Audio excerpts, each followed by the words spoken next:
Assalamu alaikum урматтуу телекөрүүчүлөр. Ободо ой пикир көрсөтүүсү.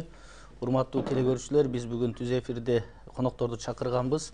Бүгүнкү биздин талкуулай турган темабыз алдыда 2020 жылы боло турган парламенттик шайлоого карата мыйзамга өзгөртүүлөр, толуктоолор боюнча жана ошондой эле азыркы парламентаризм жана баарыбызга белгилүү болгондой экс-президенттин кол тийбестигинин тегерегинде маселелер талкууламакчыбыз. Бүгүнкү биздин конокторубуз менен тааныштырсам, Жогорку Кеңештин мурдагы төрагасы, белгилүү мамлекеттик жана коомдук ишмер Адахан Кимсанбаевич Мадумаров, ошондой эле Жогорку Кеңештеги Өнүгүү фракциясынын лидери Бакыт Төрөбаев. Урматтуу мырзалар, куш келипсиздер биздин студияга. Адахан мырза, сиз айтсаңыз, мына алдыда эмдиги жылкы боло турган шайлоо мыйзамы боюнча кызуу талкуулар болуп атат. Парламенттик угуу да болду, коомдук талкуулар болду. Керек болсо биринчи окуудан да өттү да. Президент Жээнбеков бул шайлоо мыйзамын эмдиги жылкы шайлоого 1 жыл калгынчакты кабыл алып бергиле деген өтүнүчүн да парламентке билдирген да. Демек, мына эгер 1 жылга чейин кабыл ала турган болсок, 2 жума убакыт калды да. Ушул шайлоо мыйзамынын тегерегиндеги толуктуу өзгөртүүлөр, алымча кошумчалар боюнча сиз толук маалыматыңыз бар? Өзүңүздүн оюңузду уксак ушул боюнча. Рахмат. Биз жөн эле мындай бир ой пикирибизди айтпастан 3 партия, бүтүн Кыргызстан, Арнамыз, Аалам партиялары биз өзүбүздүн долбоорду жазып, Жогорку Кеңешине да, президенттин аппаратына да расмий түрдө тапшырганбыз. Мен өткөн жылы аларча резиденциясында болгон жолугушууда дагы Жээнбековдун өзүнө айткам. Биз бердик. 4 ай өттү.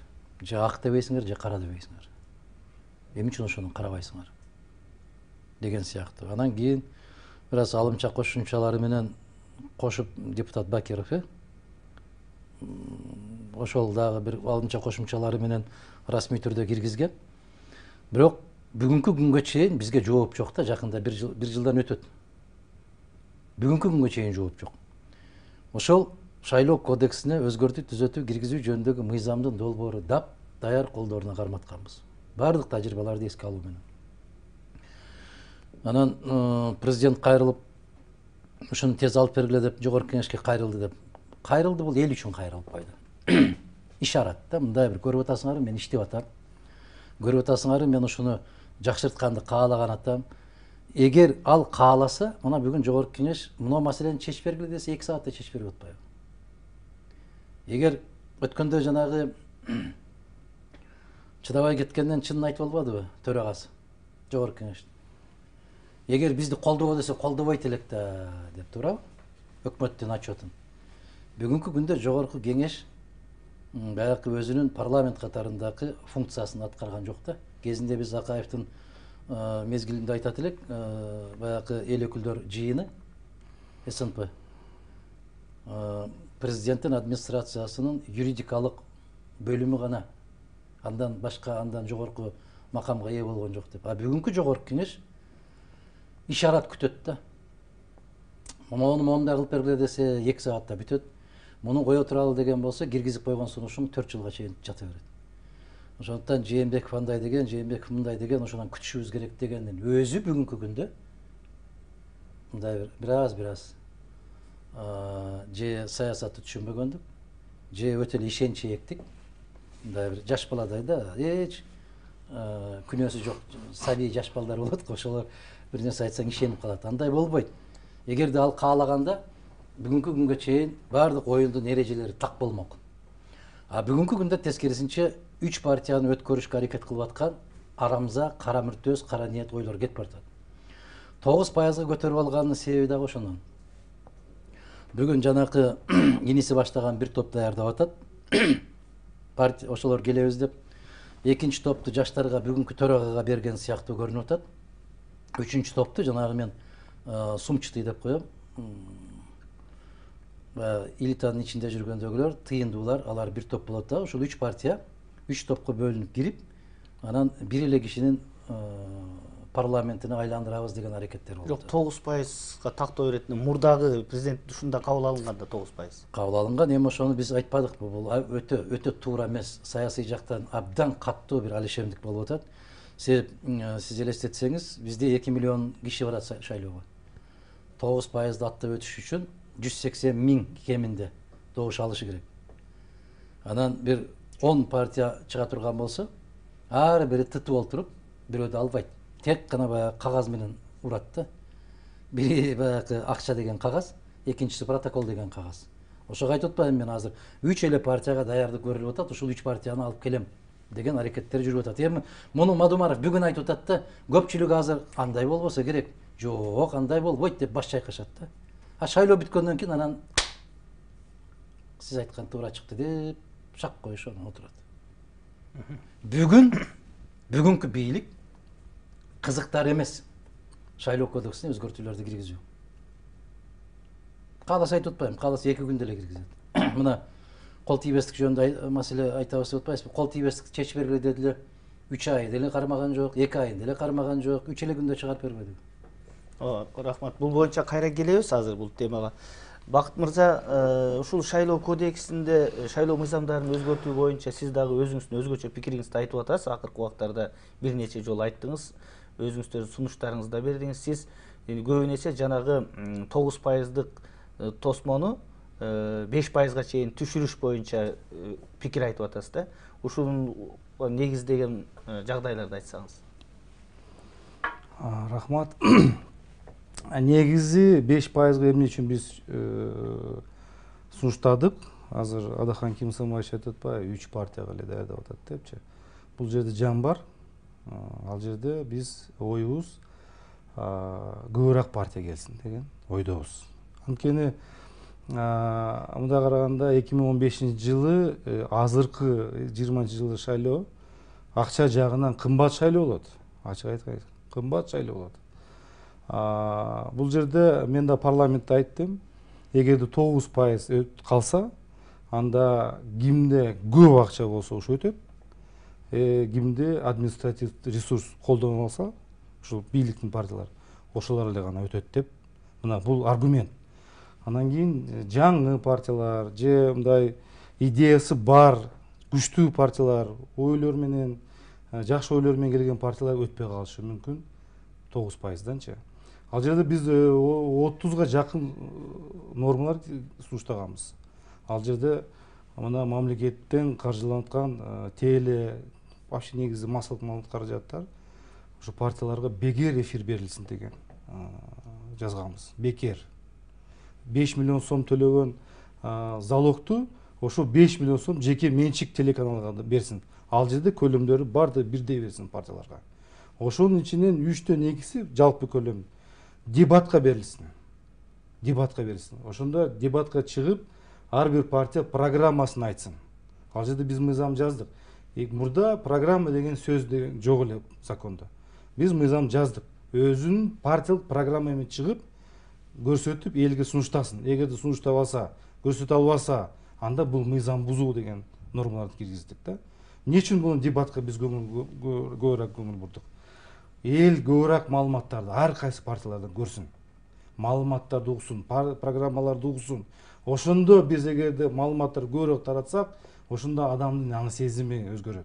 Акчага бурулбай, ойго, пикирге макул болуп, ал жерде көп нормалар киргизгенбиз. Эң мындай негизги финансовый жагынан, анан кийин ушу пароктон биз жазып чыккан. Бирок тилекке каршы бул алынбай калды. Азыркы учурда мурдагы мындай айткандай мурдагы иштеп аткан мыйзамды алар кичине наркы берки жумушчу топ өзгөртүштү. Ушул боюнча келе атат. Экинчи окуудагы ошону коргойсуздарбы өзүңүздөрдүн сунуш пикириңиздерди? Экинчи окууда азыр биздин комитет өткөн жок. Биздин сунуштарыбыз бул талкуу болду, ал да өткөн жок. Азыр эртеңки же бүрсүнкү добуш коюлат. Коомдук талкуу мына журналисттер тилекке каршы соңку кезде аябай көп колдоносуңар да ушундай сөздөрдү. Коомдук пикир жаралды. Ал бир эле кишинин пикири. Анан коомду ызы чуу болуп атат. Коомду ызы чуу эмес, бул ак үйдүн тегерегинде ызычу. Ал коомуңа бүгүнкү күндөчү кайсы мыйзам менен жашап атасың, кайсы конституция менен жашап атасың, бир тыйын. Коомуң өзүнчө жашап атат, ак үйүң өзүнчө жашап атат. Анан баягы коомдук пикир жаралды, анти минти деп көп айтат да журналисттер. Кайсы коом бар? Мына коомдук талкуудан өттү. Ким талкуулады аны? Ким кандай сунуштарды берди? Коомдун сунушу эмес, азыр Бакыт мырза айтып аткандай, парламенттин мүчөсү, депутаттар сунуш кылган, сунуштар өтпөй аткандан кийин кайдагы коомдук талкуу? Эмне болгон коомдук талкуу? Биз ошол сунушубузда айтканбыз. Элге барып, жыйын өткөргөнгө тыюу салыш керек. Ар бир партия барып, түшкө чейин, бирөө барып, түштөн кийин экинчиси, кечинде үчүнчүсү, анан төртүнчүсү, бешинчиси бир ай Кыргызстан бүт жашоосун токтотот да. Тек гана ошол байге. Андан көрө биз айттык, кеминде 20 темадан турган телетаймаш болсун. Эл көрсүн да, 36 тамганы тааныйбы, премьер-министр дегенди жазалабы, өздөрүнүн фамилиясын туура жазабы, же болбосо жанагы билим берүү министри айткандай фамилиясынан экиле ката кетип калыптыр, ал эч нерсе эмес дейби? Элитабыз кандай экен, элита каякта жүрөт, ушунун айырмасын билген азаматтар барбы, конституцияны окуганбы деп караш керек да, байкаш керек да. Азыр партиялык тизме менен деп койду дагы, бир эки кишини көрүнүктүүдү коет, калган ишине бүт баарын бардык нерсени мисал менен айталычы. Илгери биз кичине кезибизде ата энебиз барып чөп оруп келгиле десе, жүгөрдүн арасынан урусун да. Анан кызыгып кетесиң да, баласың да, дүмбүл. Анан биз баягы сыртына чөптү коюп туруп, ортосуна дүмбүлдөрдөн кайрып алып туруп, ортосуна салып анан байлап алат элек да. Анан көтөрүп чыгабыз. Анан кароолчу бар да. Чөп алып кетип бартасың, чөп алып кетип бартасың. Ичинде дүмбүл кетип бартат да. Аны билбей калат да кароолчу, картайып калган киши. Ошол сыяктуу бүгүнкү мыйзам ошондой. Сыртына баягы жакшынакай балдар кыздар менен ороп коет дагы. Ичине элитанын бүт баарын тыгып алат да. Эмне үчүн? Себеби алар акча. Ошондой кылып анан алып келишет дагы. Келгенден кийин анан көчөгөн дашчы десе, көчө ассалому алейкум. Булар кайдан келди деп анан эл дагы эле кыйкыра берет да. Баягылар эле баягы го деп кыйкырышат. Булар кайдан келип калды? Булар себеби ошол баягы мыйзамдын ичинде келишти да. Көрүнбөйт да көзгө. Ошон үчүн биз сунуш кылган кодексти кабыл алган болсо, накта ачык болот. Анан бүт фамилиялар ачык жарыяланат. Айтып атпайбы жана программасына сунушташ керек деп. Ошондо баягы билим берүү кандай, саламаттык сактоо тармагы кандай, энергетика тармагы кандай, тышкы саясат, ички саясат, курал жарак кандай, бүт баары боюнча элдин көзүнө жүзүн көрүнүп калмак да. Анан эл тандаш керек. Ошондон кийин дагы тандабастан акча менен кеткен болсо, элге айтышыбыз керек да, жогорку кеңешке да таарынба, президентиңе да таарынба, өз шоруң өзүңдүн колуңда дешибиз керек да. Эми баягы сиздин оюңуз, экөөңүздөр жанагы берген сунуштарыңыздар окшош да, жанагы дебат болсун, тематикалар боюнча деген. Бирок ошол учурда биз дайыма ошо шайлоодо көз караштардын, идеялардын жарышы болсун дейбиз, тилекке каршы. Сиз айткандай күчтүн, акчанын жарышы болуп атат. Мына сиз ошону дагы ырастап айтып атасыз, кийинки шайлоо аябай кымбатка турат деп. Туурабы? Уже алдын ала айтып атасыз да? Мындай, Нурлан мырза, баягы 3 партия, айтып аткан 3 партия, жаңы экөөнү көтөрө чыгат. Мен бир кыска мөөнөттөн кийин аттарын атап берем, кайсы партиялар менен азыр кире албай атат да, кезекте турушуп атат да. Мен ошого киргизип кой дегендей болуп. Булар эсебин чыгарды. 200 000 добуш алыш керек деген талапты коюшту баардыгы бири-бирине. Демек, 600 000 добушту булар акча, административдик күч менен алат. Баягы 3 партия. Бирөөсүн иниси жетектейт, бирөөсүн дагы аяш уулу жетектейт, кудасы бар, Кудайга шүгүр, тууган урук деген көп экен. Тууганың көп болсо жакшы турбайбы ушундайда. Анан күйүмдүү экен да бири-бирине аябай. Анан эсебин чыгарышып атат дагы, орто эсептен ар бир шайлоочуга 3 000ден берсек, 60 миллион сом керек деп атат. Алар идеянын кереги жок. Саламаттык сактоо кандай болот, билим берүү тармагы кандай болот, аларды кызыктырбайт. Башында оорутпайт. Мына биз сыяктуу болуп 10 000 деген километр жүрүп, ар бир айылга барып, тили кургаганча сүйлөбөйт. Шайлоого 2 күн калганда гана барып кирип коет да. Анан 60 миллион жыйнагыла деп. 60 миллион деген бул биздин акча менен алганда $1 миллион жетпейт. Жанагы чөнтөгү калың элиталар 500 миңден таштап атпайбы бир киши депутаттыкка доллар менен. Ошол менен анан экөө эле таштайт дагы бүттү, калган баш орунун баары токтоп калат. Кымбат болот деп атканы мына ушунда туруп атат. Кээ бир айыл жерлерине барып, булар андан дагы иштеп калып атат. Айыл жерине барып 3 миң эмес, 500 сом берсең эле чуркап кетип баратат, мугалим баш болуп. Мен айтканым кымбат, азыр Адахан Кызыбаевич айтып кетпедиби? Өзү негизи баягы экономикада түшүнүк барбы, инфляция деген бар да. Мына мисалы 3 миң сом айтып кетпедиби? Бул өзү негизи бар жок кымбат болот. Мамиле да кымбат болот. Адахан Кимсабаевич бар жокту 2 жолу мына парламентке бүт бар жок билет. Мен дагы бар жокту билем. Ошо ичиндеги эмне болуп аткан кухнясын.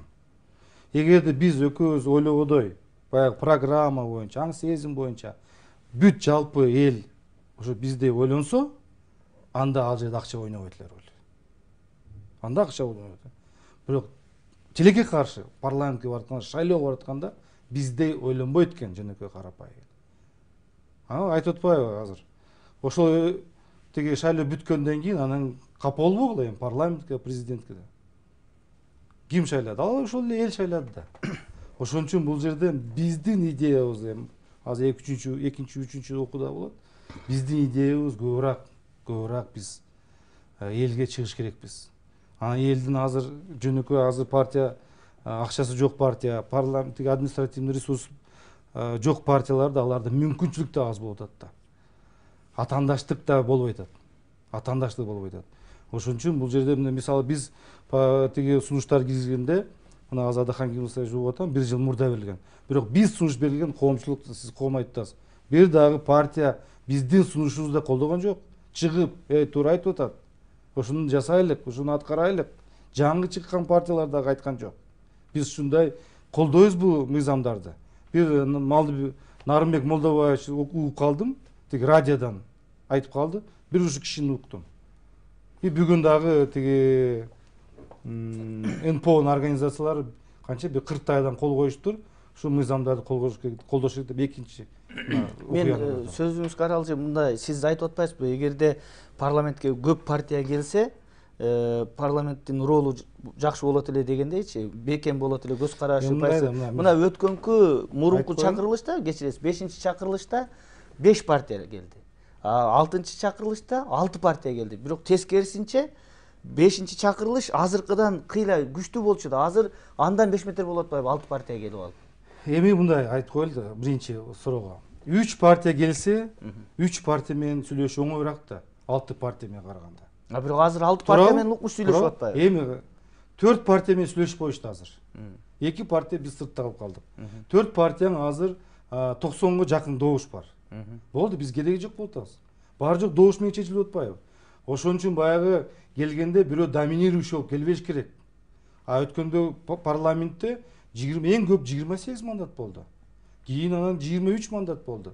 21 мандат болду. 23 мандат болду.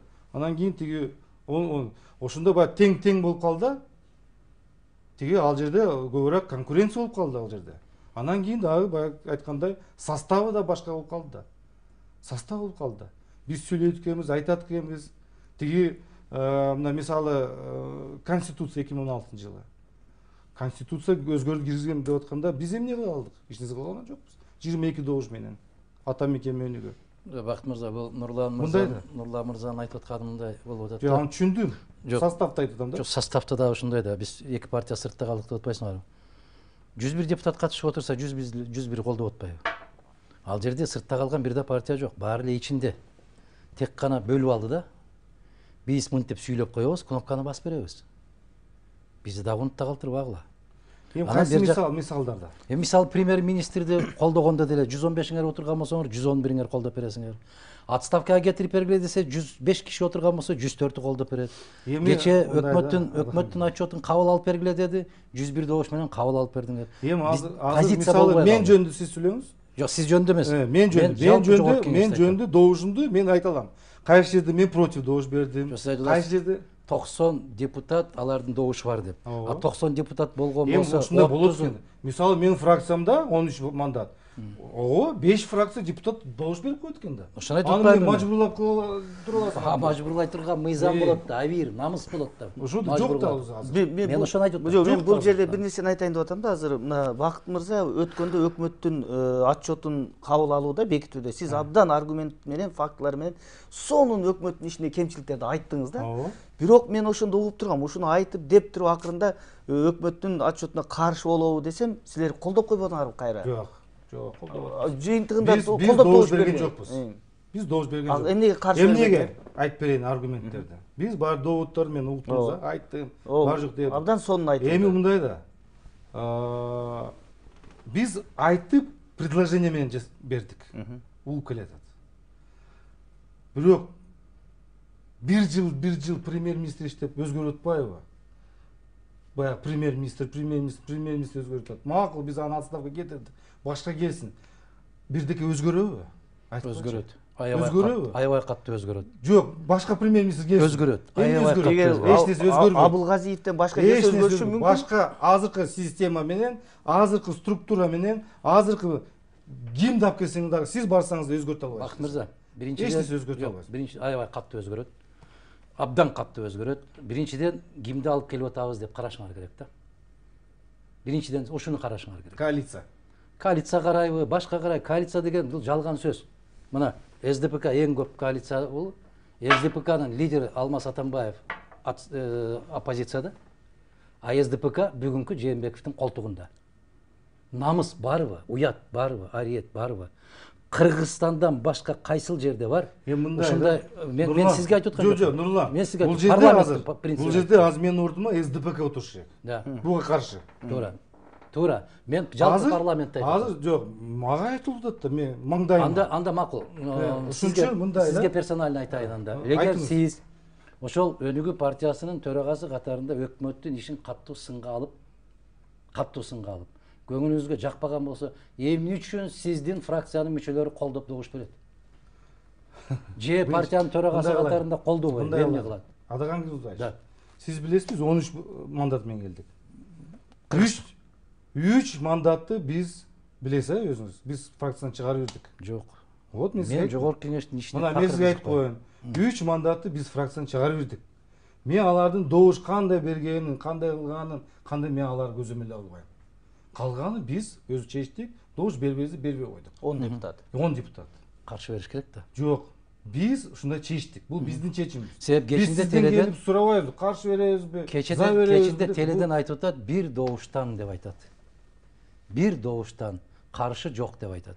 Ошондо силер туруңуз. Мен Атамекен менен Өнүгүү каршы берди. Неме добуш берген жок. Каршы деген мыйзамда Атамекен каршы берди. Мыйзамда ал жерде жазылып турат. Мыйзамга добуш бергенде каршы жаза бересиң. Токтомго, башка нерселерге, отчетторго дегенде ал жерде добуш бербей койсоң дагы болот. Жок, Бул калыс жок. Ошо маселе мыйзамга деле бербей койсо болот. Анда маселе жок. Эч ким аны Жок, андай жок азыр. За же против деген бар. Эми бул өзүңөр ошого тыгып алдыңар да. Тилекке каршы. Мейли, ал процедура, ладно. Ал закон, ал регламент. Боптур. Ал кыргыз закону. Процедура эмес. Мен айтып атканым кандай болот атат? Бизде партиялык система түптө эле элек деп атам. Ооба. Бизде ушуга кадам шилтеп алдык, бирок ал Кыргызстанды жакшылыкка алып барбай турган система деп атам мен. Болбойт. 10 жылдан бери айтсам, такыр түшүнбөйт дагы, каршы чыгып келет. Мен айтып атканым, эгерде кече Австрияда көрдүңөр, вице-канцлер бир киши менен кафеде чай ичип отуруп, эгер сиз келсеңиз, бизге ушундай маалыматтык колдоо көрсөтсөңүз шайлоодо, биз колдонулу элек, шайлоо болду элек. Ушундай сөз болуп, тамак ичип, чай ичип отурушат. Ушул чыгып кетти. Канцлер эмне кылды? Отставкага кетти. Вице отставкага кетти. Ошол партия менен коалицияда турган партия чыгып кетти. Булар арамза ой болду деп туруп. Сентябрга кезексиз шайлоо дайындашты. Жарыялашты. Бизде Кыргызстанда ушундай болуп атат да. Биз колдобойбуз. Мындайда чыгып сүйлөгөндө эл үчүн, теле үчүн, кнопкам, айнанайын президентим үчүн. ушундай эки жүздүүлүк качан бирок токтойт бул деп жерде- атам. мен макул эмесмин, мага айтып аткан болсо. Жок, парламентте айтып атам. Парламент, мен эми баягы парламентте Себеп отурам да. СДПКнын депутаттарынын өзү каттуу сын айтып чыгып атпайбы? Адыхан Кысымбаевич, мен Ай, сизди эмне колдоп түшүндүм. атат Мен ага? сизди түшүндүм. Давайте мындай кылайлык. Сиз Кудай буруп парламентке өтөсүз. Ушул система менен келесиз, өтөсүз. Анан кийин ушул сиздин жаныңыздагы сатып кеткендерди да сиз сезесиз кийин. Сатып жүргөн сизде Андайлар кирбейт тизмеге. мына келет. Сиз аны билбей Кирбейт каласыз. тизмеге, кирбейт. Өзүңүз да билбей каласыз киргенинчи. Сиз ага мындай айтпаңыз. Анткени баштан өтөт дагы, өзүңүз да көрдүңүз. Канча сизди сатып кетти, канча сизди кетти, аны баардыгын башыңыздан көрүп атасыз. Бул бир. Экинчиси, ошол сиз айткандай система баягы бир түптө болсун, тиги бир туура эмес кадам таштаган болсо партияны чип кетип коалициядан да, бул биринчи өзүбүздүн дагы тарбиялаш керекпиз. Ошол маданий мындай саясий маданиятка биз дагы калыптанып келиш керекпиз. Бул келебиз бир күнү. Сиз мына сүйлөйсүз, мен сүйлөйм, башка сүйлөп биз келе беребиз. Бирок тилекке каршы, келгиче мамлекет жоголуп атат. тилекке каршы андай туура айтасыз. Андай болуп атат, парламентте көрүп атабыз. Кийинки маселе. Мындай да, парламентте өзүңүз жакшы билесиз, баары жок добуш менен чечилет. Миң кырсаң дагы, канча айтсаң дагы келип ал өзү адам өзүн кнопка басып атат. Анан сен ага айтасың, сен мына президенттин буйругун аткардың, сен тигини аткардың, тигини аткардың. Канча айтсаң дагы, эгерде өзү кол менен басып атса, бул өзүнүн иши. Партиянын иши эмес. Өзүнүн партияны айтып атат да, өзүнүн сиз айтып атасыз, сырттагы айтып атат адамдар да. Бул өзүнүн баягы ичиндеги келишим менен же алардын баягы чечими негизинде алар добуш берип атат. Анда эмнеге фракция Добуш берип атат. Ушул фракциялар, коалициядагы фракцияларда бар. Мен өзүм жөнүндө айттым. Биз өзүбүз чечебиз. Же за беребиз, же против беребиз, же бербей коебуз. Биз аны өзүбүз чечебиз. Бакыт мырза азчылык менен эч нерсе өзгөртө албай атканын айтып атат да, менин түшүндүгүмдө, туурабы? Ошон үчүн биз баягы канча миң айтып атабыз, туура. Биз баягы айтканыбыз, баягы келген көбүрөөк партия келген, бир доминирующий келбеш керек. Анан жана айтпадыбы, биз сунуш кылган мыйзамга эч кайсы партия үн кошкон жок, колдоп чыккан жок деп. Бакыт мырза, эгер кылдаттык менен карасаңыз, ошол сиз сунуш кылган мыйзамдын 80%-ын биз бердик ошону. Биз бердик. Жок, кечирип койгула. Бакиров сунуш кылып аткан. Бакиров мыйзам ал башка. Ошонун негизинде силер дагы ошону сунуш кылып атасыңар. Демек 80% идеологиясы ошол эле мыйзам деп атам мен. Ошол эле мыйзам. Жанагы колдоп чыкпайт анда коомдук талкуу дегенде силер айтышыңар керек. Биз күчтүү саясий партияларды чакыралы. Шайлоого эл катышпасын. Макул, эл менен эсептешпей эле койдук. Акча менен эле уруп алат экенбиз. Жок дегенде саясий партияларды чакыралы деп туруп, саясий партияларды чакырып, ачык талкуу жүргүзүш керек. Ошондо анан жана Нурлан мырза айткандай, коомдук пикир деп айтылат.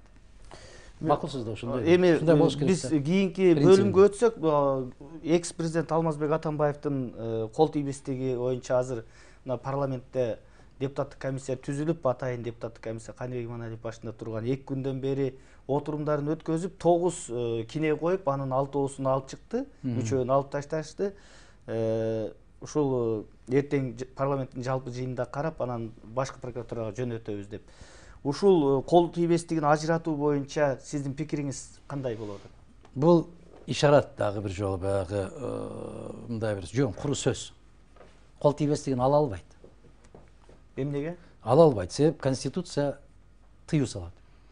Конституциядан дагы Жогорку Кеңеш 2016 жылы декабрда мыйзамга өзгөртүү киргизишкен булар. Мыйзам арткы күчкө ээ болбойт. Бул деген сөз мындайда күздө отуруп алып атаңдын көрү министр картошка айда дегенден картошка айдап алыптырмын. Чирип өтпөй атат. Кокуй кой картошканы жоготуп, кайрадан жанагындай бир пиязга өтөйүн же сабызга өтөйүн деп кайрадан сеп албайсың. Бүттү, ал жаз кетти. Ошол сыяктуу эле бул мыйзам иштейт качан? Жээнбековке иштейт. Келечекте Кудай буйруса Жээнбековке иштейт бул. Айтып атат, коррупция беренеси менен айып тагылса, эч кимдин макулдугу жок, прокуратура кылмыш ишин козгойт дагы аны кармаса болот деп. Бирок Атамбаев ант берип, убада берип, президенттикке киришип аткан мезгилде бул норма жок болчу. Бул норма Атамбаевка да, Отунбаевага дагы, Бакиевке дагы, Акаевка дагы иштебейт. Иштей турган болсо, Жээнбековден баштап иштейт. Эгер Жээнбеков коррупция кылбасачы? Коррупция кылбаса иштебейт. Коррупция кылган президент жөнүндө кеп баратат да. Ушул эле жерде мына Текебаев айтпадыбы? Азыркы мыйзам боюнча коррупцияга байланыштуу Атамбаевди жөн эле макулдугусуз парламенттен камап койсо болот деп. Ал идеясында айтты, принцибинде. Ошол мыйзамдын талабы боюнча. Бирок бул 9-статья. Мен жаңылышпасам, ошол 9-статьяда жазылып турат. Туура, ошол сиз айтып аткан талап ошондой. Бирок бул норма качан кирди күчүнө? Расмий жарыялангандан баштап кирди. А расмий качан жарыяланып баштады? 2016-жылы. А Атамбаев качан кетти? 2017. 17 кетти. Бул ага таасир кылбайт. Себеп баягы абалын оорлотуучу жагдайлар болсо, мыйзам артка иштебейт. А бул сиз айтып аткан коррупция эң оор кылмыш. Абалын оорлотуучу жагдай. Абалын жеңилдетүүчү болсо артка иштейт. Ошон үчүн жана бүгүнкү күндө юристтер дагы ар кандай болуп чайналып атат. Туурасын айтып коеюн дейт. Ак үйдү карап титирешет. Айтпайын дейт. 1 жыл өтөт эртең, 2 жыл өтөт. Мына ушул юрист катарында ушундай мүнөздөмө берген деп кайра элдин алдына алып чыгып шерменде кылат дейт дагы. Комиссия түзүп коюп атат. Комиссияда көз каранды кишилерди киргизип коет. Эмне үчүн? Себеп ошол эле берене менен комиссиянын мүчөлөрүн өздөрүн кармап койсо болот. Сиздин пикириңиз? Эми мен азыр мыйзам боюнча мына Адахан Кимсанбаевич жөнүндө айтты. Мен ага кирбей эле коеюн. Мен кыскача айтып коеюн. Жогорку Кеңеш өзүнүн укугун колдонду. Инициатива демилгенин көтөрүштү. Комиссияны түзүштү. Комиссия өзүнүн ишин бүгүн аяктап корутундусун берди. Бүгүн комитеттен өттү. Эртең же бүрсү күнү алып чыгат парламентке. Мен аны колго ала элекмин корутундусун. Бирок бул комиссиянын иши боюнча, жогорку кеңештеги иши боюнча. Кийинки анан кийин генеральный прокуратура аны өзү изилдеп, өзү баа берет. Коррупция болду, болбоду, ага мен азыр эч нерсе айта албайм. Бактын мырза, биз саясий баа берип атабыз да, мен дагы юридикалык берип аткан жокмун.